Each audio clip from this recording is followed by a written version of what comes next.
ভাই এগুলো কিসের মালা ভাইয়া? বেলি ফুলের ভাইয়া। বেলি ফুলের মালা। আমার এক পিস দিবা, আমার কাছে টাকা নাই। সত্যি নেই ভাই? না ভাইয়া টাকা নাই। আচ্ছা নাও। দিবা? নাও। তো দাও এক পিস দাও। এটা আপনি বিক্রি করো কত? 20 টাকা করে ভাই। 20 টাকা। তো আমাকে কি ফ্রিতে দিছো? হ্যাঁ। আচ্ছা দিলাম জায়গা। ঠিক আছে, ওকে, আল্লাহ হাফেজ। দর্শক, ওর কাছ থেকে একটা বেলি ফুলের মালা নিয়ে আসছি, কোনো টাকা দেই নেই। তো আবার ওর কাছে যাবো, ওর একটা সারপ্রাইজ দিব। চলেন আসেন।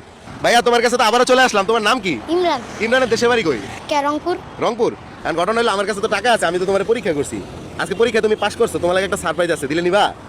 দর্শক আজকে ইমরান না, দর্শক আজকে ইমরান আমরা একটা সারপ্রাইজ দিব। সেটা হচ্ছে 1 মিনিট সময় দিব। এর মধ্যে আমাদের পেজে যে কটা ফলোয়ার বাড়ে ওরা আমরা 100 টাকা করে দিব। আমাদের কিন্তু সময় নাই, সময় শেষ, স্টপ। ভাইয়া 1 মিনিট সময় দিছি, এর মধ্যে ফলোয়ার্স হচ্ছে 5টা, তাহলে তুমি কত পাইতেছো? 500। 500 টাকা। দর্শক আজকে কিন্তু কত পাইতেছো তুমি? 500। তোমার সারাদিনের ইনকাম কত? 500। মানে একদিনের ইনকাম কত হয়? একদিনে 200-300 টাকা লাভ উঠে। 200-300 টাকা লাভ হয়। তাহলে তো আজকে তোমার 2 দিনের লাভের টাকা হয়ে গেল না? এই যে এটা কয় টাকা দেখো তো? 500 টাকা। 500 টাকা। চিনো নতুন টাকা? হ্যাঁ। হ্যাঁ। তো দর্শক তাহলে তুমি কি এটা পেয়ে হ্যাপি? হ্যাপি হলে দিকে তাকে একটা হাসি দিয়ে দাও। দিছো?